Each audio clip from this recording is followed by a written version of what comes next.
നമസ്കാരം,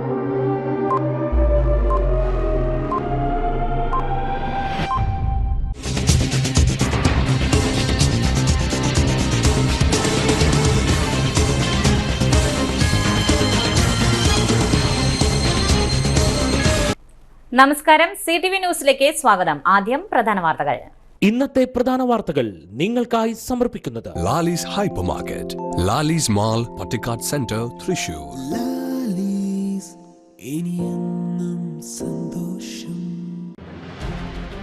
മഴ കനത്ത് പീച്ചി അണക്കെട്ട് നിറഞ്ഞ് അധികം ജലം പുറത്തുവിടുവാൻ ഷട്ടറുകൾ 15 സെന്റിമീറ്റർ വീതം തുറന്നു.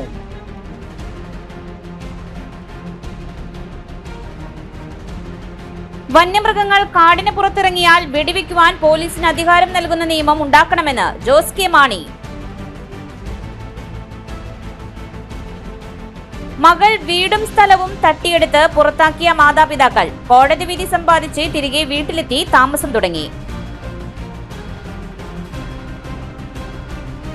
അകമല പട്ടാണിക്കാട് പ്രദേശത്ത് ജനവാസ മേഖലയിൽ ഒറ്റയാനിറങ്ങി. ഭയവിഹ്വലരായി ജനങ്ങൾ.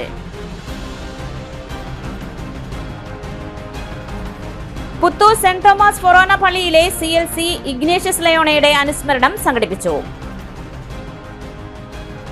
വിശദമായ വാർത്തകളിലേക്ക്.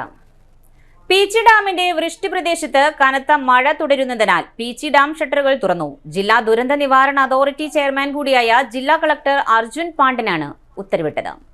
4 ഷട്ടറുകൾ ആദ്യഘട്ടത്തിൽ 7.5 സെന്റിമീറ്റർ വീതമാണ് ആദ്യം തുറന്നത്. എന്നാൽ വൈകിട്ട് 5 മണിയോടെ ഷട്ടറുകൾ 15 സെന്റിമീറ്ററിലേക്ക് ഉയർത്തി.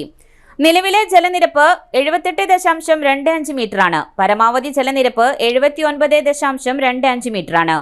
പീച്ചി ഡാമിന്റെ റിവേഴ്സ് ലൂയിസ് തുറന്ന് പരമാവധി 0.5 മില്ലിമീറ്റർ ക്യൂബിക് ജലം KSEBക്ക് വൈദ്യുതി ഉൽപാദനത്തിന് നൽകുന്നതിനും തുടർന്ന് ജലം പുഴയിലേക്ക് ഒഴുക്കിവിടുവാനും ഉത്തരവിട്ടിരുന്നു. കഴിഞ്ഞ ദിവസങ്ങളിലെ കനത്ത മഴയിൽ ഡാമിലെ ജലനിരപ്പ് ഉയർന്നതിനെ തുടർന്ന് റൂൾ കർവ് പ്രകാരം അനുവദനീയ സംരക്ഷണശേഷിയായ 76.53 മീറ്ററിനേക്കാൾ 1.67 മീറ്റർ ജലം നിലവിൽ കൂടുതലാണ്. KSEBയുടെ വൈദ്യുതി ഉൽപാദനത്തിന് പരിമിതമായ തോതിൽ ജലം നൽകുന്നുണ്ടെങ്കിലും ഡാമിലേക്കുള്ള ശക്തമായ നീരൊഴുക്ക് മൂലം ജലനിരപ്പ് ഉയരുന്ന സാഹചര്യവും വരും ദിവസങ്ങളിലെ കനത്ത മഴ സാധ്യത കണക്കിലെടുത്തുമാണ് നടപടി. സ്പിൽവേ ഷട്ടറുകൾ തുറന്ന് അധിക ജലം ഒഴുക്കുന്നത് മൂലം മണലി, കരുവന്നൂർ പുഴകളിലെ ജലനിരപ്പ് ഉയരുവാൻ സാധ്യതയുള്ളതിനാൽ പൊതുജനങ്ങളും കുട്ടികളും പുഴയിൽ ഇറങ്ങുന്നതിനും കുളിക്കുന്നതിനും വസ്ത്രങ്ങൾ അലക്കുന്നതിനും ഫോട്ടോ എടുക്കുന്നതിനും കർശന നിയന്ത്രണം ഏർപ്പെടുത്തി. പ്രളയ ദുരിതാശ്വാസ ക്യാമ്പുകൾ ഒരുക്കുന്നത് ഉൾപ്പെടെയുള്ള മുൻകരുതൽ നടപടികൾ സ്വീകരിക്കും. മണലി, കരുവന്നൂർ പുഴകളിലും മത്സ്യബന്ധനത്തിന് കർശന നിയന്ത്രണം ഏർപ്പെടുത്തി. അപകട സാഹചര്യം നേരിടുന്നതിന് ആവശ്യമായ തയ്യാറെടുപ്പുകൾ സ്വീകരിക്കുവാൻ ജില്ലാ ഫയർ ഓഫീസർക്ക് നിർദ്ദേശം നൽകി. പീച്ചി ഡാമിന്റെ ജലനിരപ്പിന്റെ തോത് ഓരോ മണിക്കൂർ ഇടവേളകളിലും ജില്ലാ അടിയന്തരഘട്ട കാര്യനിർവഹണ കേന്ദ്രത്തിൽ റിപ്പോർട്ട് ചെയ്യുവാൻ ഇറിഗേഷൻ വിഭാഗം എക്സിക്യൂട്ടീവ് എഞ്ചിനീയർക്ക് നിർദ്ദേശം നൽകി. തൃശൂർ റവന്യൂ ഡിവിഷണൽ ഓഫീസർക്കാണ് ചുമതല. വന്യമൃഗം കാടിന് പുറത്തേക്ക് വരുമ്പോൾ മനുഷ്യന് സംരക്ഷണം കൊടുക്കുവാനും ആവശ്യമെങ്കിൽ വെടിവെക്കുവാനുമുള്ള അധികാരം പോലീസിന് കൊടുക്കുവാനുള്ള നിയമ ഭേദഗതി ഉണ്ടാകണമെന്ന് ജോസ് കെ മാണി MP അഭിപ്രായപ്പെട്ടു. ഇഞ്ചംകുണ്ട് കുടിയേറ്റത്തിന്റെ വജ്ര ജൂബിലി ആഘോഷത്തിന്റെ ഭാഗമായി സംഘടിപ്പിച്ച വന്യമൃഗശല്യം മനുഷ്യന്റെ ജീവനും സ്വത്തിനും സംരക്ഷണം എന്ന വിഷയത്തിലുള്ള സെമിനാർ ഉദ്ഘാടനം ചെയ്ത് സംസാരിക്കുകയായിരുന്നു അദ്ദേഹം. കേരളത്തിൽ വന്യജീവികളും കർഷകരുമായി ബന്ധപ്പെട്ട് ഒരു ഭീകര അന്തരീക്ഷമാണ് നിലനിൽക്കുന്നത്. നാട്ടിൽ ജനങ്ങളുടെ ജീവനും സ്വത്തിനും ഭീഷണി നേരിടുമ്പോൾ പോലീസാണ് ഇടപെടുന്നത്. ഇതേ മാതൃകയിൽ വന്യമൃഗം നാട്ടിലിറങ്ങിയാൽ പോലീസിന് ഇടപെടാനും ജില്ലാ മേധാവിക്കെങ്കിലും വെടിവെക്കുവാനുമുള്ള ഉത്തരവ് കൊടുക്കുവാനും കഴിയുന്ന തരത്തിലുള്ള നിയമ ഭേദഗതി ഉണ്ടാക്കണം. ഫെൻസിംഗ് സ്ഥാപിച്ചതുകൊണ്ടോ നഷ്ടപരിഹാരം നൽകിയതുകൊണ്ടോ വന്യമൃഗശല്യത്തിന് ശാശ്വത പരിഹാരം കാണാനാവില്ല. 7 വർഷം മുമ്പ് 7000 ആനകളുണ്ടായിരുന്നത് ഇപ്പോൾ 1500 കുറഞ്ഞു എന്ന റിപ്പോർട്ടും വിശ്വസനീയമല്ലെന്ന് MP പറഞ്ഞു.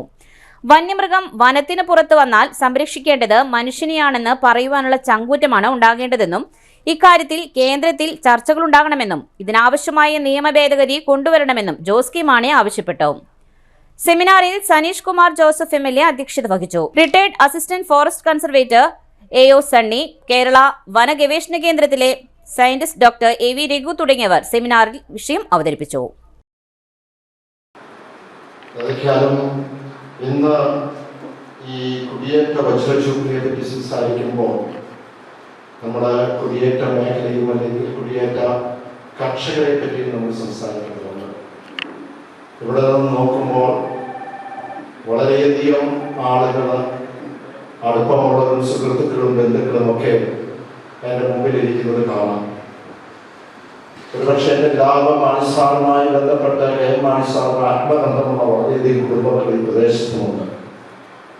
നമ്മുടെ കുടിയേറ്റം എന്ന് പറയുമ്പോൾ ഇവിടെ സൂചിപ്പിച്ചതുപോലെ ഇത് മീനച്ചി താലൂക്കും ആയിട്ട് ബന്ധപ്പെട്ട് തന്നെയാണ്. അത് കാസർഗോഡ് തൊട്ട് തിരുവനന്തപുരം, വെള്ളറട ഉൾപ്പെടെ അമ്പൂരി ഉൾപ്പെടെ എടുത്ത് നോക്കിയാൽ നമുക്ക് കാണാൻ കഴിയുന്നത് ആ മീനച്ചി താലൂക്കിൽ നിന്ന് വന്നത്. മാത്രമല്ല മധ്യത്തിലുള്ള പോലും അത് പത്തനംതിട്ടയും കോട്ടയവും തിരുക്കൊച്ചിയും അതിനകത്ത് നമ്മുടെ തൃശ്ശൂർ ഉൾപ്പെടെയുള്ള മേഖലയിൽ പശ്ചിമഘട്ടം എടുത്തു നോക്കിയാൽ അവിടെ എല്ലാം ആ കാർഷിക മേഖലയിൽ നമ്മുടെ കുടിയേറ്റ കർഷകരെ കാണുവാൻ കഴിയും. ആ കുടിയേറ്റ കർഷകർ 1940 മുതൽ ഇപ്പോൾ ആ 40കളിൽ 50കളിൽ ഇപ്പോൾ ഈ 2024 വരെ എടുക്കുമ്പോൾ ആ കുടിയേറ്റ കർഷകർക്കുള്ള അല്ലെങ്കിൽ അവർക്കുണ്ടായിരുന്ന ആശ്വാസത്തെ, അവർക്കുണ്ടായിരുന്ന ആത്മധൈര്യം, കഠിനാധ്വാനം, സാഹസികത, അത് നമ്മൾ ഒരിക്കലും മറന്നു പോകാൻ പാടില്ല. മകൾ വീടും സ്ഥലവും തട്ടിയെടുത്ത് ഉപദ്രവിച്ച് പുറത്താക്കിയ വൃദ്ധരായ മാതാപിതാക്കൾ കോടതി വിധി സമ്പാദിച്ച് വീട്ടിൽ തിരിച്ചെത്തി താമസം തുടങ്ങി. തൃശൂർ ജില്ലയിലെ പട്ടിക്കാട് തമ്പുരാട്ടിപ്പടിയിൽ ചായക്കോത്ത് വീട്ടിൽ അയ്യപ്പനെയും ഭാര്യ രാധയെയും മകൾ ശാന്തി കബളിപ്പിച്ച് വീടിന്റെ ഉടമസ്ഥാവകാശം തട്ടിയെടുത്തതായി അയ്യപ്പനും ഭാര്യയും പറയുന്നു. പിന്നീട് നിരന്തരം ഉപദ്രവിച്ച് വീട്ടിൽ നിന്നും പുറത്താക്കി. അന്തിയുറങ്ങുവാൻ ഇടമില്ലാതായതോടെ ദമ്പതികൾ മറ്റൊരു മകളുടെ അടുത്തേക്ക് ഓടിപ്പോകേണ്ടി വന്നു. വീടിന്റെ ആധാരം കൈക്കലാക്കുവാൻ കളവ് പറഞ്ഞ് അച്ഛൻ അയ്യപ്പന്റെ കയ്യിൽ നിന്ന് മകൾ ശാന്തി ആധാരം കൈക്കലാക്കി സ്വന്തം പേരിലാക്കി. പിന്നീട് മാതാപിതാക്കളെ പോലും അറിയിക്കാതെ വിവാഹം ചെയ്ത് താമസിക്കാതെ വൃദ്ധരായ രണ്ടുപേരെയും നിരന്തരം ദേഹോദ്രവം ചെയ്തതുമൂലം സഹിക്കിട്ട് വീട്ടിൽ നിന്നും ഓടിപ്പോകേണ്ടി വന്നതായി അയ്യപ്പൻ പറയുന്നു. എല്ലാം കഴിഞ്ഞ് എനിക്ക് ഇവിടെ നീതി കിട്ടാതെ വന്നപ്പോൾ ഹൈക്കോടതിയിൽ പോകാൻ എൻ്റെ ഒരു വക്കീല്, ആ വക്കീലിൽ ഞങ്ങൾ ഇത് അവസ്ഥ കണ്ടിട്ട് ഞങ്ങൾ സഹായിക്കുകയത്.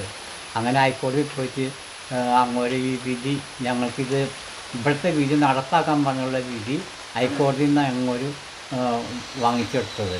അതുമൂലമാണ് ഞങ്ങൾക്കൂടെ കയറി പറ്റാൻ പറ്റിയത്. വീടിൻ്റെ ആധാരം തിരിച്ച് കിട്ടിയിട്ടില്ല.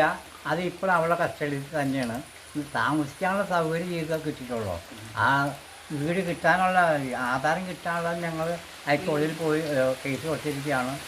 അത് കഴിഞ്ഞ പ്രാവശ്യം 3-ാം തീയതി വിളിച്ചിട്ടുണ്ടായിരുന്നു, കേസ് വിളിച്ചിട്ടുണ്ടായിരുന്നു. ഇനിയിപ്പോൾ നാം മാറ്റി വെച്ചിരിക്കുകയാണ്. അപ്പോൾ അത് എന്ന് കിട്ടാമെന്നുള്ളത് പറയാൻ പറ്റില്ല. അമ്മ രാധയും മകൾ പീഡിപ്പിച്ച നിരവധി കാര്യങ്ങൾ പറയുന്നുണ്ട്. അത് വെറുതെ അച്ഛനെ ഉപദ്രവിക്കുമ്പോൾ ഞാൻ അവിടെ നോക്കി നിന്നു അടുക്കളയിൽ. അപ്പോൾ അവൾ പിടിച്ച് ഉന്തി എൻ്റെ മുടിയൊക്കെ പിടിച്ച് വലിച്ച് എന്നെ ആ കാട്ടിൽ വഴിയിലേക്ക് കൊണ്ടുപോയി അടിച്ചു. പിന്നെ ഒരു ദിവസം കടിച്ചു എന്നെ അവൾ അലമാരിയെ താക്കോൽ കൊടുക്കാൻ പറഞ്ഞു. പിന്നെ അങ്ങനെ എപ്പോഴും ഉപദ്രവിക്കൊണ്ടിരിക്കും. പാത്രങ്ങൾ തരില്ല, ഞങ്ങൾക്ക് ഒരു സാധനങ്ങളും ഈ കുടുംബത്തെടുക്കായിട്ടില്ല. എപ്പോഴും ഉപദ്രവിച്ചുകൊണ്ട്. നിങ്ങളെ ഉപദ്രവിക്കുന്നത് ശരിക്കും എന്തിനു വേണ്ടിയിട്ടായിരുന്നു? എന്തിനാണ് ഇവിടുന്ന് പോവാനാന്ന് തോന്നുന്നുണ്ട്. ഞങ്ങളിവിടെ നിൽക്കരുത്, ഞങ്ങൾ എന്നിട്ട് ഇല്ലാത്ത കാര്യങ്ങൾ പറഞ്ഞുണ്ടാക്കുകയാണ് അവൾ. ഞങ്ങൾ അനാവശ്യങ്ങൾ പറഞ്ഞു, അത് പറഞ്ഞു, ഇത് പറഞ്ഞു എന്നൊക്കെ പറഞ്ഞിട്ട് ഉണ്ടാക്കി പറയുക. അപ്പോൾ ഞങ്ങൾക്ക് പിന്നെ ഒന്നും ചെയ്യാൻ പറ്റണില്ല. എനിക്കാണെങ്കിൽ കാലം ഉറച്ച് നിൽക്കാനും പറ്റില്ല, അച്ഛന് അവളെ ഒന്നും ചെയ്യാനും പറ്റില്ല. അവൾ വെറുതെ കിടന്ന് ഇങ്ങനെ തുള്ളി ഞങ്ങളെ ഉപദ്രവിച്ചുകൊണ്ടിരിക്കുകയെന്നെ.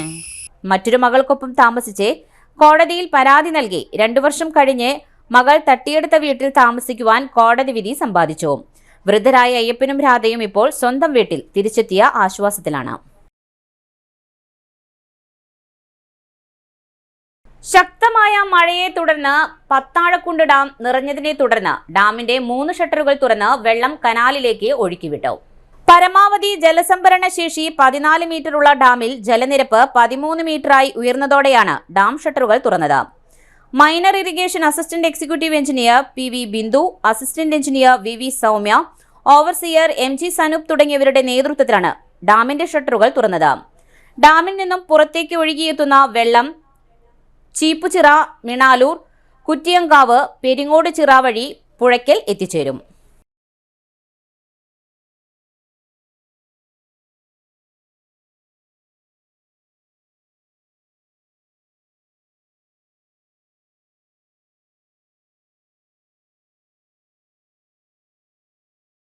ജനവാസ മേഖലയിൽ ഒറ്റയാനായ കാട്ടാനയുടെ ചുറ്റിക്കറങ്ങൽ ഭീതി വിതയ്ക്കുന്നു. അകമല, പട്ടാണിക്കാട് പ്രദേശവാസികളാണ് ഒറ്റയാന്റെ സാന്നിധ്യത്തിൽ ഭയവിഹ്വലരായി നേരം വെളുപ്പിക്കുന്നത്. കഴിഞ്ഞ ദിവസം രാത്രി 11ഓടെ പ്രത്യക്ഷപ്പെട്ട കാട്ടാന സഞ്ചാരപാതയിലും അങ്ങോട്ടും ഇങ്ങോട്ടും ഉലാത്തുന്നതും പറമ്പുകളിലെ കാർഷിക വിഭവങ്ങളായ ഇഞ്ചി, മഞ്ഞൾ, കപ്പ, തെങ്ങ്, കവുങ്ങ് ഇവയെല്ലാം ചവിട്ടിമെതിച്ചും സുഭിക്ഷമായി ഭക്ഷിച്ചും നേരം പുലരുവോളം നിലയുറപ്പിച്ച് ഭീതിജനകമായ അന്തരീക്ഷം സൃഷ്ടിക്കുന്നതും പ്രദേശവാസികളുടെ ജീവിതം ആശങ്കാവഹമാക്കുമ്പോൾ വനംവകുപ്പ് നിഷ്ക്രിയത്വം പാലിക്കുകയാണെന്ന പരാതിയും ശക്തമാണ്. സംഭവം അറിഞ്ഞ് വനംവകുപ്പിന്റെ ജീവനക്കാർ പ്രഹസനമായി എത്തി രാത്രിയോടെ പടക്കം പൊട്ടിച്ച് സമാശ്വാസ വാക്കുകൾ വിളമ്പി സ്ഥലം വിടുന്ന പ്രവണതയാണെന്ന് പരിസരവാസികൾ പറയുന്നു. ശക്തമായ മഴ പെയ്യുന്ന സാഹചര്യത്തിൽ കാട്ടാന മറിച്ചിടുന്ന തെങ്ങുകൾ വൈദ്യുതി പോസ്റ്റുകളിലേക്ക് വീഴുമ്പോൾ വൈദ്യുതിയും നിലയ്ക്കുമ്പോൾ ആകപ്പാടെ ഭീതിയുടെ നിഴലിലാണ് പട്ടാണിക്കാട് വാസികൾ. മൂശാരിത്തടത്തിൽ ബാബു ഇന്നലെ രാവിലെ സൊസൈറ്റിയിലേക്ക് പാൽ കൊണ്ടുപോകുന്ന സമയത്താണ് ഒറ്റയാനെ കണ്ടത്. കൂടാതെ ഇയാളുടെ പറമ്പിലെ കാർഷിക വിളകളും നശിപ്പിച്ചിട്ടുണ്ട്. മൂശാരിത്തടത്തിൽ പ്രഭാകരൻ നായരുടെ വാഴയും മറ്റ് കാർഷിക വിഭവങ്ങളും കാട്ടാന ചവിട്ടിയും ഭക്ഷിച്ചും നിലയിലാണ്. പരിസര പ്രദേശങ്ങളിൽ ഇടയ്ക്കിടെ ഉണ്ടാകുന്ന കാട്ടാനകളുടെ സാന്നിധ്യം തരണം ചെയ്യുവാൻ ഉതകുന്ന ക്രമീകരണങ്ങൾ ഉറപ്പാക്കുമെന്ന് പറഞ്ഞ ജനപ്രതിനിധികളും കാണാമറയത്താണ്. വടക്കാഞ്ചേരി മുനിസിപ്പാലിറ്റിയുടെ ഡിവിഷൻ 16 അകമല കാട്ടാന ശല്യം കൊണ്ട് ജനങ്ങൾക്ക് ഇവിടെ കർഷകർക്ക് റബ്ബർ വെട്ട്, പലജാതി കൃഷികൾ, ഇഞ്ചി, മഞ്ഞൾ, അതേപോലെ തന്നെ റബ്ബർ കാലത്ത് പോയി വെട്ടാൻ പറ്റാത്ത അവസ്ഥയിൽ ആനപ്പോൾ 1.5 വർഷമായിട്ട് ഇവിടെ സ്ഥിരമുണ്ട്. ചേപ്പലക്കോട് മുതൽ പിടിച്ച് പട്ടാണിക്കാട് വരെ ഒരു സ്ഥിരമായിട്ട് ഇപ്പോൾ ഒരു 15 ദിവസമായിട്ട് ആന ഇവിടെ തന്നെയാണ്. കുഴിയോട് മുതൽ പിടിപ്പിച്ച് പട്ടാണിക്കാട് വരെ. നേരത്തെയൊക്കെ പറഞ്ഞാൽ കാട്ടുകൂടെ സൈഡിൽ കൂടെ മാത്രമേ പോയാടുന്നുള്ളൂ. ഇപ്പോൾ സ്ഥിരമായിട്ട് വീട്ടിലും റോട്ടിലും ഇറങ്ങിയിട്ട് ആനയ്ക്ക് ഇന്ന് കാലത്ത് ഞാൻ ആനനെ കണ്ടു. കാലത്ത് പശുവിനെ കറന്ന് പാൽ കൊടുക്കാൻ സൊസൈറ്റിയിലേക്ക് പോകുമ്പോൾ ഈ റോട്ടിൻ്റെ ഇവിടെ ആ നായർമണിച്ചേട്ടൻ്റെ ആദ്യം കണ്ടത് വാഴ 3 വലിച്ചിട്ട് തിന്നിട്ട് നേരെ മുകളിൽ കയറിക്കണം. അവർ മുറ്റത്ത് റംബൂട്ടാന തെയ്യുണ്ട്, അതുവരെ ആന ചെന്നിട്ടുണ്ട്. അത് കഴിഞ്ഞ് ആന നേരെ റോട്ടിൽ കൂടെ എങ്ങോട്ട് പോയെന്ന് അറിയില്ല. അവിടുന്ന് ചവിട്ട് പിന്നെ കണ്ടിട്ടില്ല. പിന്നെ അങ്ങോട്ട് കുറച്ച് അപ്പുറം വഴി റോട്ടിൽ കൂടെ തന്നെ പോയി കുഴിയോട് സൈഡ് റോട്ടിൽ കയറിയിട്ട് ആ കോറിയുണ്ട് അവിടെ പഴയൊരു, ആ വഴി കയറി അങ്ങനെ മുകളിലേക്ക് പോയി. അവിടെ ഒരു 3 വീട്ടുകാർ താമസിക്കുന്നുണ്ട്.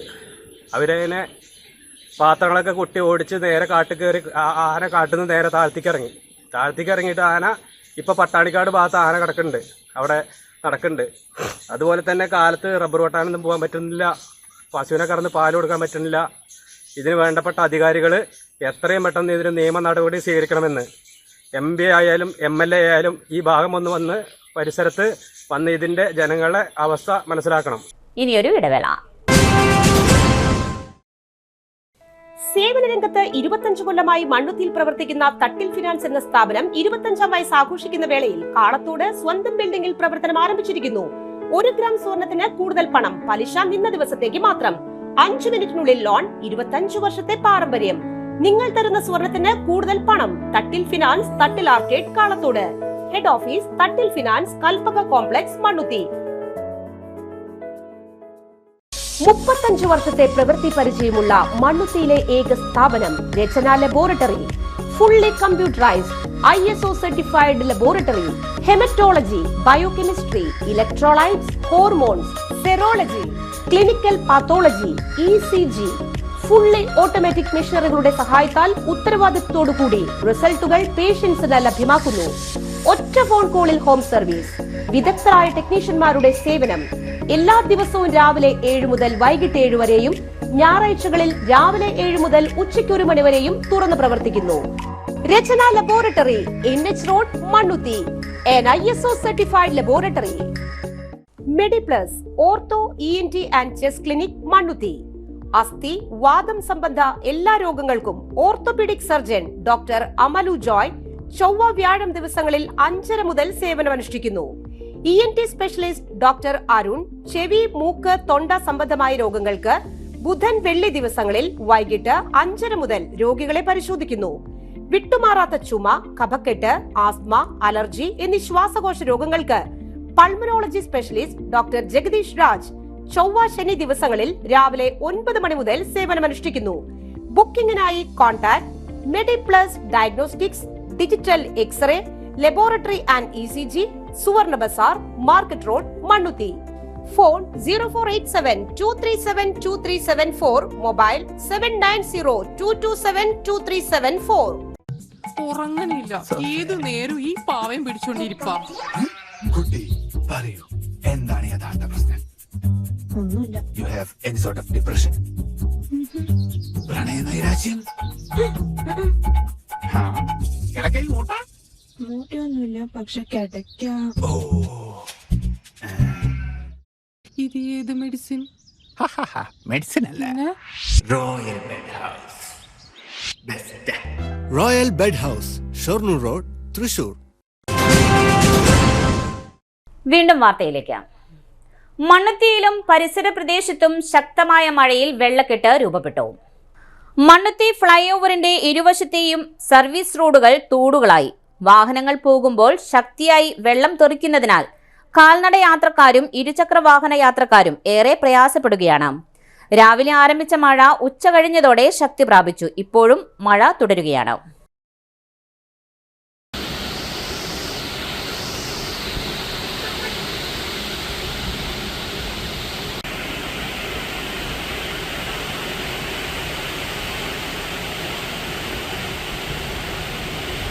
കർണാടക ഷിരൂരിലുണ്ടായ മണ്ണിടിച്ചിലിൽ കാണാതായ കോഴിക്കോട് സ്വദേശി അർജുനനായുള്ള തിരച്ചിലിനെ മണ്ണുത്തി കേരള കാർഷിക സർവകലാശാലയിൽ നിന്നുള്ള ഡ്രെഡ്ജിംഗ് വാഹനം എത്തിക്കുവാൻ നീക്കം.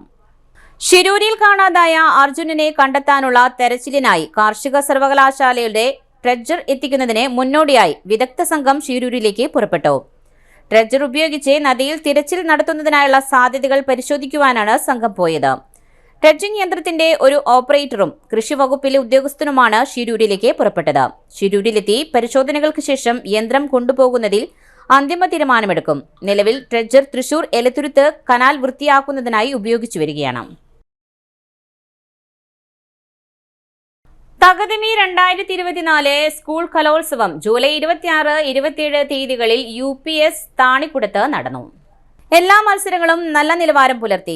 LP വിഭാഗം കലാതിലകം ആത്മിക സന്ദീപ്, പ്രതിഭ ശ്രീദിഷ് MD, UP വിഭാഗം കലാതിലകം ശ്രീദേവി സുദീപ്, പ്രതിഭ മിലൻ ND, പ്രീ പ്രൈമറി വിഭാഗം ആദിശ്രീ തുടങ്ങിയവർ കരസ്ഥമാക്കി. വിജയികൾക്കുള്ള മെമന്റോ അധ്യാപകരും PT എക്സിക്യൂട്ടീവും ചേർന്ന് വിതരണം ചെയ്തു. കലാതിലകം, പ്രതിഭ എന്നിവർക്കുള്ള memento management secretary Shri Anil K, PTA vice president Suresh, PTA president Jindo Kurian തുടങ്ങിയവർ ചേർന്ന് നൽകി. വടക്കാഞ്ചേരി സെൻട്രൽ ലയൺസ് ക്ലബിന്റെയും ലിയോ ക്ലബിന്റെയും 2024-25ലേക്കുള്ള ഭാരവാഹികളുടെ പ്രതിഷ്ഠാദിന ചടങ്ങ് ക്ലബ് പ്രസിഡന്റ് ലയൺ K മണികണ്ഠന്റെ അധ്യക്ഷതയിൽ second vice district governor lion Suresh Warrier നേതൃത്വം നൽകി. President lion K Manikandan, secretary lion P Rajesh, treasurer Vyasan Puzhakkal, vice president lion CV Varghese, tail twister lion KP Haridas, global membership team coordinator lion Ranjith K Rajan, global service team coordinator doctor PS Mohandas, global leadership team coordinator lion Subhash Puzhakkal തുടങ്ങിയവരെയും Leo ഭാരവാഹികളായി president Shameer Rose, secretary Alan Anu, treasurer Devika Vyasan എന്നിവരെയും ഭാരവാഹികളായി തെരഞ്ഞെടുത്തു.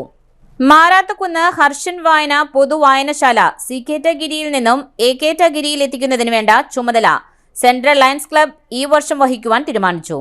നോവലുകൾ, ശാസ്ത്രം, ഡിക്ഷണറികൾ, മറ്റ് ബുക്കുകളടക്കം 58ഓളം ബുക്കുകൾ സംഭാവനയായി വായനശാല സെക്രട്ടറി VK ഉമ്മർ ഷെറീഫിനെയും വൈസ് പ്രസിഡന്റ് ചന്ദ്രനെയും ഏൽപ്പിച്ചു.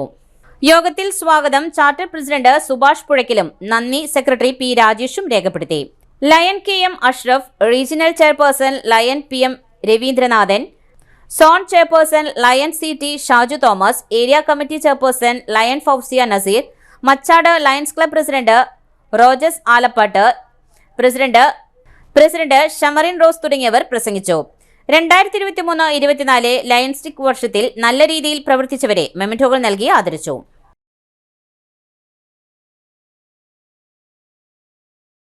ഇൻസ്റ്റാളേഷൻ വേണ്ടി ഇവിടെ എത്തിച്ചേർന്നിരിക്കുന്നത് വടക്കാഞ്ചേരി സെൻട്രൽ ലയൺസ് ക്ലബിൽ ഇതിനു മുന്നേയും സുഭാഷി മണകണ്ഠനും വിളിച്ച് 2-3 ട്രെയിനിങ് പ്രോഗ്രാമുകളായും നീന്തൽ പരിശീലന കുട്ടികൾക്കുള്ള പ്രോഗ്രാമിലൊക്കെ ആയിട്ട് വന്നിട്ടുണ്ട് എന്നുള്ളതാണ്. പ്രവർത്തനങ്ങൾ എങ്ങനെയാണ് എന്ന് ചോദിച്ചാൽ, പ്രസ്ഥാനം ലയൺസ് ക്ലബ് ഇന്റർനാഷണൽ എന്താണോ ചെയ്യാൻ പറയുന്നത് അത് സമൂഹത്തിനോട് തുറന്നു പറയുകയും സമൂഹത്തിനോട് അത് ചെയ്യാൻ പ്രേരിപ്പിക്കുകയും സ്വയം ചെയ്യാനുള്ള തയ്യാറെടുപ്പ് നടത്തുകയും ചെയ്യുന്ന ഒരു പ്രസ്ഥാനത്തിലെ ക്ലബിലെ അംഗങ്ങളാണ് വടക്കാഞ്ചേരി സെൻട്രൽ ലയൺസ് ക്ലബിലെ അംഗങ്ങൾ എന്ന് പറയാതെ വയ്യ. പുത്തൂർ സെന്റ് തോമസ് ഫൊറോന ദേവാലയത്തിൽ CLC ആചാര്യൻ വി ഇഗ്നേഷ്യസ് ലയോളയുടെ അതിരൂപതാതല അനുസ്മരണവും പൊതുസമ്മേളനവും സംഘടിപ്പിച്ചു. പള്ളി ഹാളിൽ സംഘടിപ്പിച്ച പരിപാടി തൃശൂർ അതിരൂപത സഹായമെത്രാൻ മാർ ടോണി നീലങ്കാവിൽ ഉദ്ഘാടനം ചെയ്തു. തൃശൂർ അതിരൂപതയിലെ വിവിധ ഇടങ്ങളിൽ നിന്നായി 800ഓളം പേർ പരിപാടിയിൽ പങ്കെടുത്തു. കഴിഞ്ഞ 1 വർഷ കാലയളവിൽ ഗവൺമെന്റ് ജോലി ലഭിച്ചവരെയും മതബോധനത്തിൽ അതിരൂപത തലത്തിൽ റാങ്ക് നേടിയവരെയും ഈ കഴിഞ്ഞ SSLC +2 പരീക്ഷകളിൽ ഉന്നത വിജയം നേടിയവരെയും ചടങ്ങിൽ ഉപഹാരം നൽകി ആദരിച്ചു. മാന്നാമംഗലത്ത് നിന്നുള്ള പതാക പ്രയാണവും കൊഴിക്കുള്ളിയിൽ നിന്ന് ഛായാചിത്ര പ്രയാണവും പള്ളിയിലെത്തി സമാപിച്ചു. അതിരൂപത പ്രസിഡന്റ് ജെറിൻ ജോസ് അധ്യക്ഷത വഹിച്ച യോഗത്തിൽ CLC promoter father Frejo Vazhappilly, Puthur പള്ളി വികാരി ജോജു പനക്കൽ, സഹവികാരി father Nirmal Akkarapattiyekkal, CLC secretary Glorin Joy, convener Naibeen Antony, father Cyriac Chalissery, Golson KB തുടങ്ങിയവർ സംസാരിച്ചു.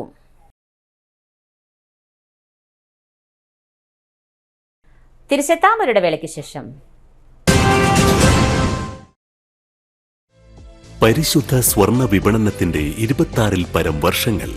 സണ്ണീസ് ജ്വല്ലറി കാലത്തിനൊപ്പം മാറുന്ന ഡിസൈനുകളുമായി തീർത്തും പരിശുദ്ധമായ സ്വർണം, വെള്ളി, ഡയമണ്ട് ആഭരണങ്ങൾ.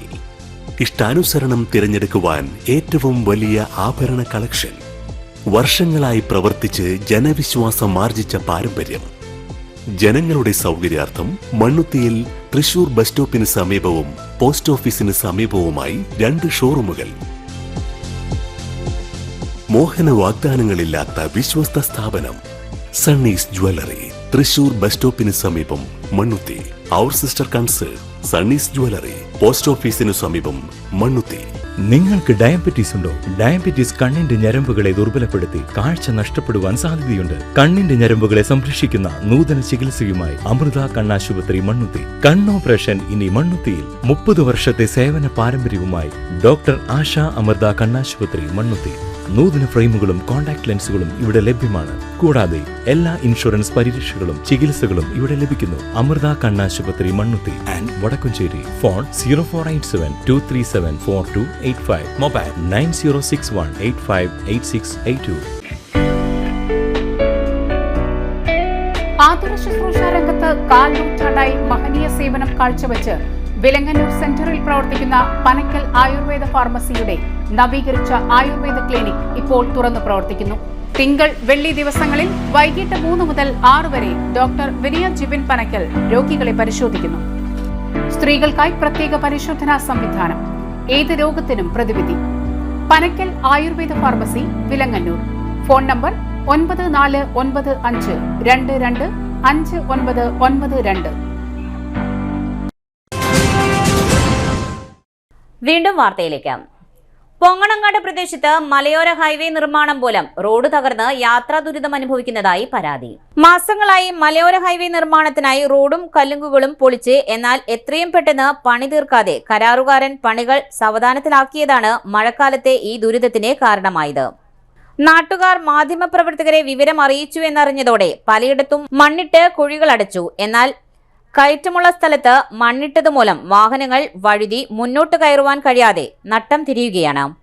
മഴവെള്ളം റോഡിലെ കുഴികളിൽ കെട്ടി നിൽക്കുന്നതിനാൽ കുഴിയുടെ ആഴമറിയാതെ ഇരുചക്ര വാഹനങ്ങൾ അപകടത്തിൽപ്പെടുന്നുണ്ട്.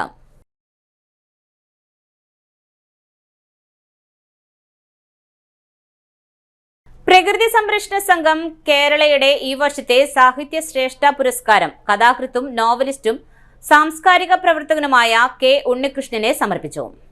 ചേറൂർ സാഹിത്യയിൽ നടന്ന സാംസ്കാരിക സംഗമത്തിൽ വെച്ചാണ് സാമൂഹിക പ്രവർത്തകൻ കരീം പന്നിന്തടം പുരസ്കാരം നൽകി ആദരിച്ചത്.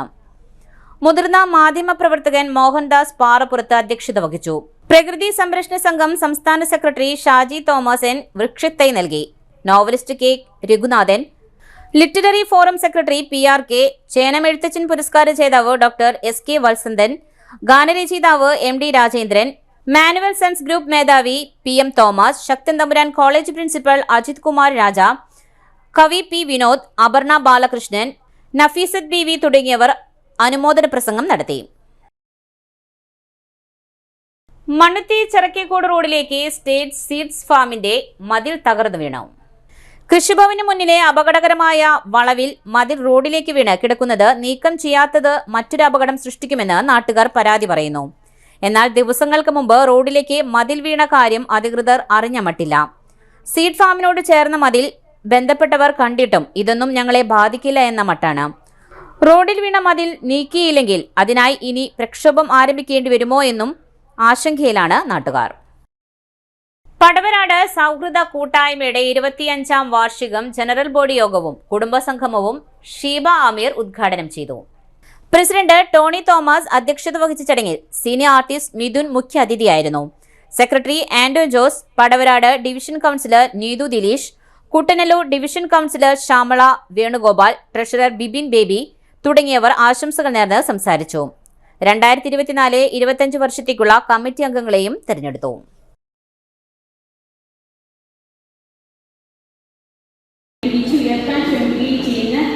വ്യക്തികൾ ആണ് നല്ല നല്ല മനുഷ്യരാവുന്നത്. അങ്ങനെ കുറേ വ്യക്തികൾ ചേരുന്നതാണ് ഒരു സ്ഥലം നന്മയുള്ള സ്ഥലമാവുന്നത്, അല്ലെങ്കിൽ ആ സമൂഹം നന്മയുള്ളതാവുന്നത്.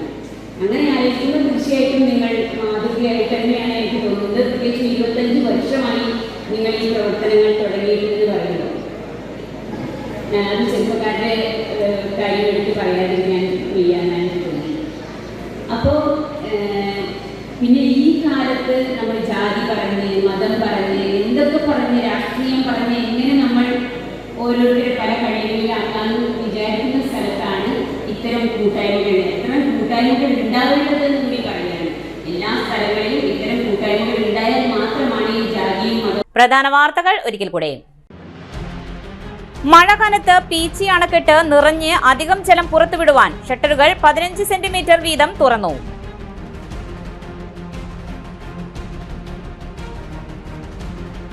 വന്യമൃഗങ്ങൾ കാടിന് പുറത്തിറങ്ങിയാൽ വെടിവെക്കുവാൻ പോലീസിന് അധികാരം നൽകുന്ന നിയമം ഉണ്ടാക്കണമെന്ന് Jose K Mani.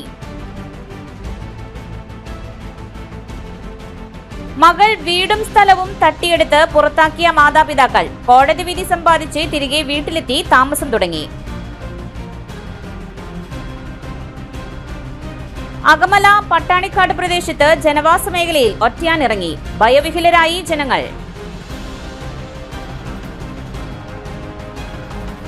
Puthur saint Thomas ഫൊറോന പള്ളിയിലെ CLC ഇഗ്നേഷ്യസ് ലയോണയുടെ അനുസ്മരണം സംഘടിപ്പിച്ചു. ഇതോടെ വാർത്താ ബുള്ളറ്റിൻ പൂർണ്ണമാകുന്നു. നമസ്കാരം.